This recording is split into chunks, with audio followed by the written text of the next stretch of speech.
नमस्कार दोस्तों, स्वागत है आपका अपने प्लेटफॉर्म एनसीईआरटी बाय विक्रम पर। जैसा कि आपको बताया कि आपके प्लेटफॉर्म पर एनसीईआरटी की लाइन बाय लाइन एक्सप्लेनेशन के ये वीडियोस खासतौर पर बनाए जा रहे हैं हमारे साथी अध्यापकगण के लिए और जो बच्चे सिविल सर्विसेज की तैयारी करते हैं उनके लिए। जी हाँ, यदि आप अपनी कक्षा का कोई भी विषय पढ़ना चाहते हैं तो आप चैनल के प्लेलिस्ट वाले सेक्शन पे जाइए। वहां आपको हिंदी माध्यम व इंग्लिश मीडियम दोनों माध्यम में आपको अपने विषय लाइन बाय लाइन समझाए हुए मिल जाएंगे और साथ में उनकी क्वेश्चन आंसर की भी प्लेलिस्ट आपको वहां पर मिल जाएगी। तो एक बार प्लेलिस्ट आप जरूर विजिट कीजिए। तो चलिए हमारा आज का टॉपिक है वो स्टार्ट करेंगे। आज हम करने जा रहे हैं चैप्टर नंबर 7 की शुरुआत और आज हम 7.1 पढ़ेंगे। और उससे पहले आपका थोड़ा सा बेसिक है इससे 7.1 स्टार्ट होने से पहले कि हम बिन के बारे में चैप्टर है तो उसके बारे में समझ लें तो हमारा चैप्टर बिल्कुल ये आसान हो जाएगा। बिल्कुल लाइन बाय लाइन चीजें मैं आपको समझाऊंगा। देखिए चैप्टर है हमारा 7 बिन।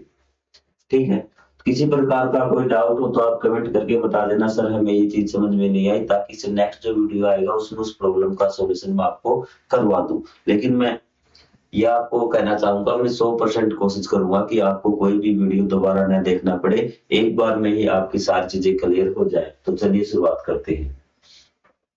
याद कीजिए, जब आप कुछ पूर्ण संख्याएं वाली वस्तुएं समान रूप से साझा की जाती है तो भिन्न हमें बताता है कि प्रत्येक का कितना भाग है। मतलब भिन्न क्या होता है, भिन्न आपको पूछा जाएगा। वैसे तो आपको पता है कि इस प्रकार की कोई भी संख्या हम लिखते हैं उसको भिन्न बोलते हैं, ये बात आपको क्लियर। लेकिन भिन्न का काम क्या है, इसने कहा जब कोई पूर्ण वस्तुएं होती हैं, क्या होती है, पूर्ण वस्तुएं होती, पूर्ण संख्या वाली वस्तुएं। कि मान लेते हैं कि आपके पास 5 गिलास है, ठीक है, 5 गिलास हैं आपके जो आपके चीनी के भरे हुए हैं।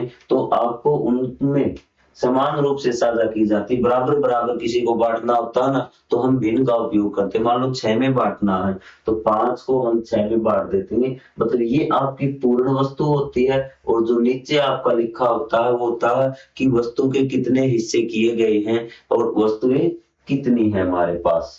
ये बात आपको आ गई समझ में? ठीक है, आपको आगे सारी चीजें दिन हमें बताता है कि प्रत्येक का कितना भाग है। तो हमने इस प्रकार लिख दिया ना, 5/6, तो हमें पता लग जाएगा कि 5/6 भाग है प्रत्येक का। 5 गिलास है, ठीक है, 5 किलो चीनी मान लेते हैं और 6 बंदों में बांटनी है। तो आपसे पूछेगा कि बताइए कि एक का कितना भाग है, तो हमें पता है हमारे पास 5 किलोग्राम चीनी है और 6 व्यक्ति में बांटनी है, तो एक का भाग है 5/6। धीरे धीरे आपको सारी चीजें क्लियर हो जाएंगी। ठीक है, तो अब दो बच्चों की एक वार्तालाप ही देख लेते हैं। क्या आपको याद है, यदि एक रोटी दो बच्चों के बीच समान रूप से बांटी जाए तो प्रत्येक बच्चे को कितनी रोटी मिलेगी? आपसे ये क्वेश्चन कर दिया गया और अब आप, मैंने कहा था कि रोटी कितनी है, एक, और बच्चे कितने हैं, दो, तो 1/2 मिलेगा। इसको हम बोलते हैं आधा भी। देखिए ये रोटी आधी इसको मिल गई, ये आपका अगर आधा होगा तो उसको बोलेंगे हम 1/2। शायद अब तक आपको आधे से आप परिचित होंगे कि आधा किसे कहते हैं। जब उस चीज को हम बांट देते हैं, एक चीज को दो हिस्से कर देते हैं, तो जो प्रत्येक हिस्सा होता है ना, तो आपका आधा कहलाता है। और आगे से याद रखिए, आधे को हम 1/2 लिखते हैं कि चीज एक थी, हमने दो भागों में बांट दिया तो उसका क्या हो गया, आधा हो गया। चीज क्लियर हुई आपकी? एक आधे भाग को भिन्न को 1/2 में लिखा जाता है। हम कभी कभी इसे 1/2 भी पढ़ते हैं। क्या पढ़ते हैं इसको, 1/2। चीजें क्लियर हुई? आधे को क्या लिखते हैं हम, 1/2। अब आ गया ये भी। यदि रोटी को 4 बराबर भागों में बांटी जाएगी, अब की बार रोटी एक है, रोटी कितनी है हमारी, एक, और उसको 4 बराबर भागों में बांटना है। तो मैंने कहा था कि जो चीज आपके पास है वो आप ऊपर देखिएगी। तो आपको एक रोटी है आपके पास और बच्चे कितने हो गए, 4। बच्चे कितने हो गए, 4। तो ये देखिए आपके कि ये 4 भाग हो गए ना, तो इसी को यही भाग मिलेगा ना, यही भाग मिलेगा। तो वही तो था कि ये जो तरीका है हमारा ये निकालने का, ये है एक बच्चे का भाग। किसका, एक बच्चे का भाग। कि रोटी एक है, बच्चे 4 है, 1/4। तो अगर हम वास्तव में रोटी देखें तो यही मिलेगा ना। तो ये भाग कितना है, 1/4, जिसको हम 1/4 भी बोलते हैं। क्या बोलते हैं, 1/4। आपको आगे बात समझ में, निकाल दोगे कोई भी रोटी का भाग तो कौन सा भाग अधिक है, अब देखिए कि कौन सा भाग अधिक है। तो रोटी का आपने पहले किया था कि पहले रोटी आपकी इस प्रकार से थी और आपने इसको कर दिया था ये 1/2, और ये बताइए 1/2 और 1/4 भाग में कौन सा भाग अधिक। आप कहेंगे सर इसमें तो देखिए कितनी सी मिलेगी, जैसे आप पिज्जे की एक को करते हैं ना, तो ये हिस्सा करते हैं, तो इसी प्रकार ये आपको हाफ मिल रहा है। पिज्जा मान लीजिए, रोटी को छोड़िए, आपको यहाँ पिज्जा इतना मिल रहा है 1/4 में, और यहाँ पे हाफ मिल रहा है, तो कौन सा बड़ा है? 1/2। तो 1/2 और 1/4 में कौन सा बड़ा है? तो आप कहेंगे सर 1/2 बड़ा है। बड़े के लिए निशान आपको पता होगा, आपको आ गई बात समझ में। तो 1/2 और 1/4 में कौन बड़ा है? तो आप कहेंगे सर 1/2 बड़ा, क्योंकि अब आपको पता चल चुका है कि 1/2 कितना होता है जब हम पूरी चीज का आधा कर देते हैं। 1/4 मतलब उसके 4 हिस्से करेंगे, और जितने ज्यादा हिस्से करते जाएंगे वो चीज उतनी ही छोटी होती जाएगी। ये बात आपको याद रखना। चलो मैं एक क्वेश्चन आपसे पूछता हूँ कि आप खुद बता देंगे कि 1/3, 1/10 और 1/7, इसमें कौन सा छोटा है? जल्दी बताइए। तो आपने कहा 1/10, बिल्कुल सही कहा, क्योंकि जितने ज्यादा टुकड़े ऊपर क्या होते हैं हमारे समान होता है, कोई भी समान हमारे पास 1 है, 2 है, 3 है, 4 है, 5 है, समान है कोई भी समान, और नीचे होता है टुकड़ा, और जिसके ऊपर तो समान है कि एक ही चीज हमारे पास, और नीचे उसके टुकड़े किए हुए हैं, 3 टुकड़े किए हुए, यहाँ 10 किए हुए हैं, यहाँ 7 किए हुए हैं। तो ज्यादा टुकड़े करेंगे ना तो ज्यादा छोटा हो जाएगा। तो ये 1/10 छोटा है और सबसे बड़ा है 1/3, क्योंकि इसके कम टुकड़े किए हुए हैं। ठीक है, आगे बात आपको समझ में। अगर ज्यादा टुकड़े किए हो तो वो छोटा है, जहां टुकड़े कम होंगे वहां वो बड़ा हो जाएगा। तब आपसे बताइए कौन सा भाग अधिक है? 1/2 और 1/4, यहाँ 4 टुकड़े किए हुए हैं किसी चीज की, यहाँ पे 2, रोटी की बात हो रही है यहाँ पे, तो यहाँ पे 1/2 बड़ा होगा। तो ये देखिए आपको यही बता दिया। तो ये चीजें आपको समझ में आ गई। अब हम आ चुके हैं हमारे 7.1 के टॉपिक पे, और अब हमारी चीजें क्लियर है, क्योंकि काफी चीजें आपको समझ में आ चुकी है। कौन सा भिन्न बड़ा है, 1/5 या 1/9? और तो बच्चे जल्दी से बता देंगे कि सर यहाँ टुकड़े एक, पहले तो आपको संख्या देखनी, दोनों बराबर है। हाँ जी बराबर है। तो यहाँ पे टुकड़े कितने किए हुए? 5, यहाँ पे टुकड़े 9, और जहां पे कम टुकड़े होंगे वो बड़ा होगा, जहां पे ज्यादा टुकड़े होंगे वो छोटा होगा। तो यहाँ पे कम टुकड़े किए ना 5, तो ये बड़ा है। ठीक है, 9 संख्या 5 से मिलते, मुझे लगता है कि 9 और 5, ये छोड़िए आप, ये इनकी बातचीत है, इसको छोड़िए, क्योंकि अब आपको पता लग चुका है कि किस प्रकार से हम बड़ा छोटा देखते हैं। ठीक है, अब इसमें बताइए आप कि 1/100 और 1/200 में से कौन सा बड़ा है? हम कहेंगे सर हमारे पास वस्तु तो सेम आ गई ऊपर। ठीक है, यहाँ पे टुकड़े 100 किए हुए हैं, यहाँ पे टुकड़े 200 हैं। ये कौन सा टुकड़ा है? 100वां, ये 200वां। ठीक है, तो मैंने कहा था जहां पे टुकड़े कम होंगे वो चीज क्या होगी? बड़ी होगी। यदि आपकी उंगली है, इसके 2 टुकड़े कर दिए जाए तो टुकड़ा बड़ा होगा ना, और टुकड़े इसके 100 कर दिए जाए तो टुकड़े कितने छोटे छोटे हो जाएंगे। तो जहां टुकड़े ज्यादा होंगे वो संख्या क्या होगी? छोटी होगी। क्या होगी? छोटी होगी। और जहां टुकड़े कम होंगे वो संख्या क्या होगी? बड़ी होगी। तो इसमें ये क्या है? टुकड़े कम तो संख्या बड़ी, और टुकड़े ज्यादा तो संख्या छोटी। ये मैंने आपको शॉर्टकट बता दिया है, लेकिन एक चीज आप ध्यान रखना कि ऊपर संख्याओं की संख्या सेम होनी चाहिए, जो आपका समान है, जिसके आप टुकड़े कर रहे हैं वो भी आपका समान होना चाहिए। जब एक इकाई को कई समान भागों में विभाजित किया जाता है तो प्रत्येक भाग को भिन्नात्मक इकाई कहा जाता है। अब इसने थोड़ा सा साइंटिफिक दिया है कि जब हम एक इकाई मतलब कोई भी एक समान मान लिया जाता है कि उसको किसी भी कई भागों में विभाजित किया, यहाँ हमने 2 में कर दिया, यहाँ 1 को 3 में, यहाँ 4 को, यहाँ 5 में, यहाँ पे 6 में, 10 में, 50 में, इस प्रकार लगातार चलती जाएगी। तो इसको हम क्या बोलते हैं? भिन्नात्मक इकाई कहा जाता है। क्या कहा जाता है? भिन्नात्मक इकाई। हम कभी कभी भिन्नात्मक इकाइयों को इकाई भिन्न भी कहते हैं। हम क्या कहते हैं? इकाई भिन्न भी कहते हैं। मतलब एक चीज को हमने अलग अलग भागों में बांट रखा है, एकात्मक भिन्नाई उसको बोलते हैं। चीजें समझ में आ गई। अब चलिए आगे पढ़ते हैं, इसको देखिए।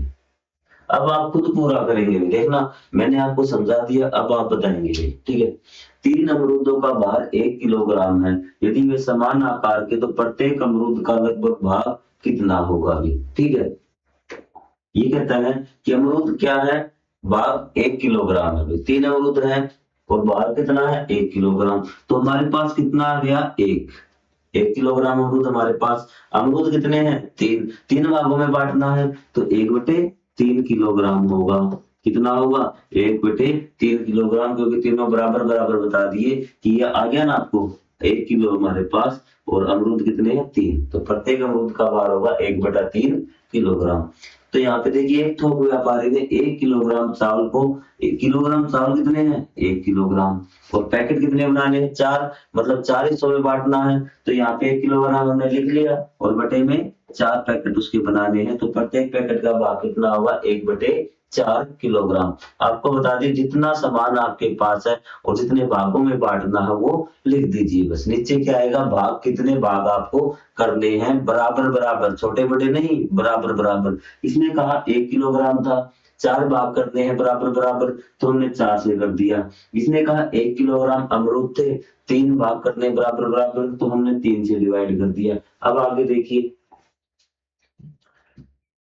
4 मित्रों ने 3 गन्ने के गिलास का ऑर्डर दिया, इसे आपस में बराबर बराबर बांटा, प्रत्येक ने कितना पिया भी, प्रत्येक ने कितना पिया, तो हमने कहा था हमारे पास गिलास कितने हैं 3 गिलास है ना, ठीक है 3 गिलास हो गए, तो कहता कितने हिस्सों में बांटना है, पीने वाले कितने थे 4, तो 4 हिस्सों में बांटना है, तो 3/4 गिलास आ गया। ऊपर आप सामान लिखो, कितना सामान है 3 गिलास है, 3 किलोग्राम है, कुछ भी है, तो आप नीचे लिख दो कितने हिस्सों में इसको बांटना, 3/4 गिलास उन्होंने पिया। किसी का भी हिस्सा निकाल सकते, एक व्यक्ति का, ये क्या आएगा एक व्यक्ति का एक पैकेट का हिस्सा आएगा, कि सारे पैकेट कितने कितने होंगे, सारे 3/4 3/4 3/4 गिलास पिएंगे भी। बड़ी मछली का भार 1/2 किलोग्राम है, एक छोटी मछली का भार 1/4 किलोग्राम है, दोनों का सम्मिलित वजन है। अब देखिए यहाँ पे भी, यहाँ पे बच्चे काफी ज्यादा फंसते हैं, यहाँ पे मैं आपको 2 तरीके बताऊंगा जोड़ने के। एक तो आपका एलसीएम लेके विधि है कि आप क्या कीजिए कि 1/2 प्लस में 1/4, एलसीएम इनका कितना आएगा 4, तो 2 दूनी 4, 2 प्लस में 1, तो ये आ जाएगा 3/4, ठीक है।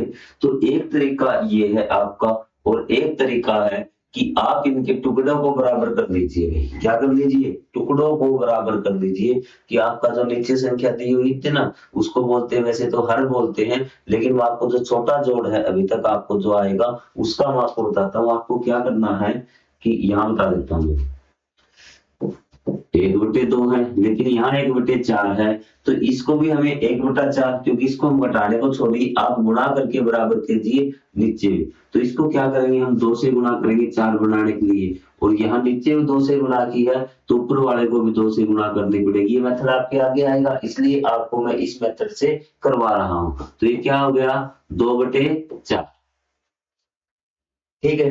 अब ये दोनों चीजें बराबर होगी ना, टुकड़े हमने कितने किए हैं 4 किए हैं, 4 किए हैं, तो समान हमारे पास कितना हो गया, ये तो टुकड़ों की संख्या है, नीचे नीचे तो है हमें कितने टुकड़े किए हैं भी, तो यहाँ पे भी हमने 4 टुकड़े किए हैं, यहाँ पे भी 4 टुकड़े किए हैं, यहाँ पे चीज 2 है, यहाँ पे 1, तो यहाँ 3 चीज आपकी हो गई ना, तो ये क्या हो जाएगा 3/4, तो हमने टुकड़े कितने किए हमने 4, और चीज कितनी हमारे पास 2 और 1, 3 चीज हमारे पास है। आपको आगे बात समझ में, तो इस प्रकार जोड़ आपका आगे भी आएगा, तो जब आप आगे आएगा ना तो ज्यादा आप सवाल करेंगे जोड़ के, तो आपको सारी चीजें अच्छी तरीके से समझ में आ जाएंगी।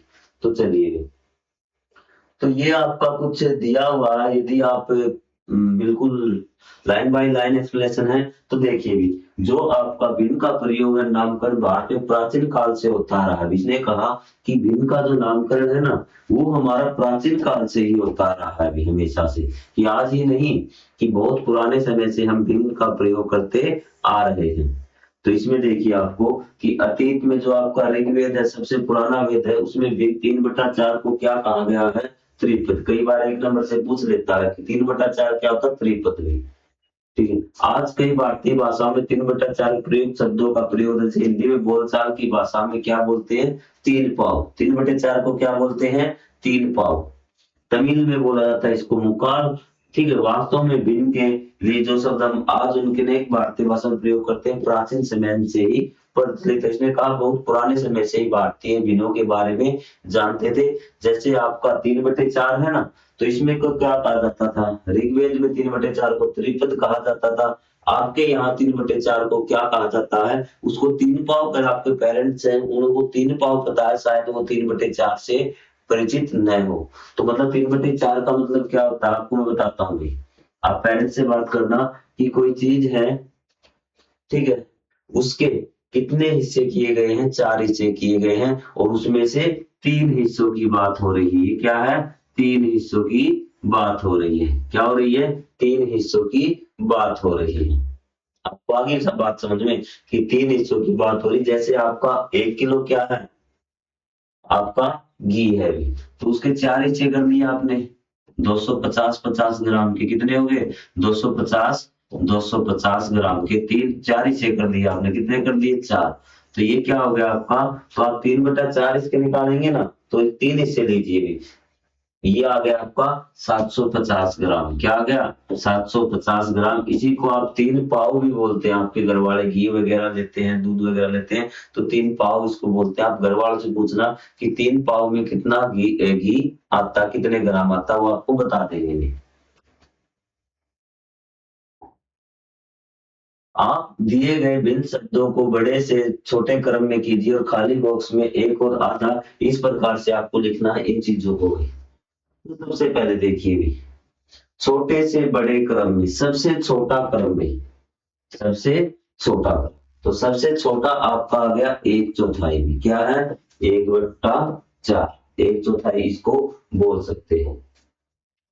फिर आपका 1/4 मतलब कि मैं आपको वैसे ही लिख के बता देता हूँ कि ये जो आपकी ये 4 हिस्से कर दिए ना, चीज के कितने कर दिए, 4 हिस्से। तो ये जो हिस्सा होता है ना आपका, एक हिस्सा, ये होता है आपका 1/4। आपको ऑटोमेटिक पता लग जाएगा कि किस हिस्से की बात हो रही है। उसके बाद मैं बात करता हूँ 1/4 के बाद आपका आएगा आधा भी। क्या आएगा, आधा। आधे का मतलब क्या होता है कि ये आपने 2 हिस्से कर दिए चीज ने, और सॉरी, ये देखिए इतना होता है आपका आधा। आप दिख रहे हैं, 1/4 से बड़ा क्या है आपका, आधा होता है 1/2। ठीक है, मैं साथ साथ बोल रहा हूँ। उसके बाद आधे के बाद होता है आपका 3/4 भी। क्या होता है, 3/4। तो ये आपका एक बार मैं रेड कर देता हूँ इसको, 3/4। तो यहाँ पे इसका अगर मैं डायग्राम बनाऊं 3/4 का, तो इसका मतलब है कि आपने जो आपका ये मैं कलर ले रहा हूं ना, ब्लू वाला, ये कलर आपको देखना है। इतना हिस्सा होता है 3/4, मतलब आपके, ये आपको समझ में आ रहा डायग्राम के साथ भी कौन सा बड़ा होता है। उसके बाद है आपका एक नहीं दिया हुआ कैसे में, आधा दिया हुआ है, चौथाई। चौथाई 1/4 होता है, इसको मेंशन मत करना। और 3/4 एक और आधा। अब आपका एक यहाँ नहीं दिया हुआ, फिर भी मैं आपका एक लिख देता हूँ ताकि चीज आपको समझ में आ जाएगी। तो यहाँ पे आपका एक है भी, एक का मतलब कि वो चीज पूरी ही है भी। क्या है, पूरी ही चीज आपकी आ चुकी है। तो यहाँ पे आपका ये एक हो गया। फिर इसने कहा ये एक हटा देना क्योंकि क्वेश्चन में हमारे ये नहीं है। फिर है आपका एक और आधा भी। क्या है, एक और आधा भी। तो एक और आधा आपका क्या होगा, आपको पता होगा कि एक तो आपका कंप्लीट हो गया, और आधा मतलब कि इस प्रकार से ये एक प्लस में आधा, एक और आधा भी। तो यहाँ पे क्या होगा कि एक तो आपका कंप्लीट हो गया और एक ये आधा, ये हो गया एक और आधा। आप खुद देख सकते हैं कि आपके हिस्से कितना है रोटियां सब। आप देख इसके हिस्से कितनी रोटी आएगी, इसके आप देख सकते हैं कौन सी ज्यादा रोटी है। फिर आपका ये भी हो चुका, ये भी हो चुका, और आपका दो और आधा। दो और आधा मैं आपको बता देता हूँ, आपको 2 रोटियां और आधा, ये आपकी आधी रोटी और आपके हिस्से आ जाएगी। ये आ जाएगी 2 प्लस में 1/2। ये मैंने आपको लिखवा दिए सारे। ठीक है, क्लियर हुई आपकी। कोई डाउट हो तो आप कमेंट करके पूछ सकते हैं कि सर हमें ये चीज समझ में नहीं आएगी। ठीक है। तो अगले में हम करेंगे संपूर्ण हिस्सों के रूप में भिन्नात्मक इकाइयां की आपकी 7.2। इसी प्रकार जहां पेज नंबर की आवश्यकता होगी हम पेज नंबर के अकॉर्डिंग चलेंगे, और जहां पे 7.1 7.2 के अनुसार आवश्यकता होगी हम उसके अनुसार करेंगे। तो मिलेंगे हम अगले पार्ट में, तब तक के लिए जय हिंद जय भारत। यदि इस पार्ट का आपको कोई डाउट हो तो आप कमेंट करके पूछ सकते हैं। जय हिंद जय Bharat. Thank you very much again.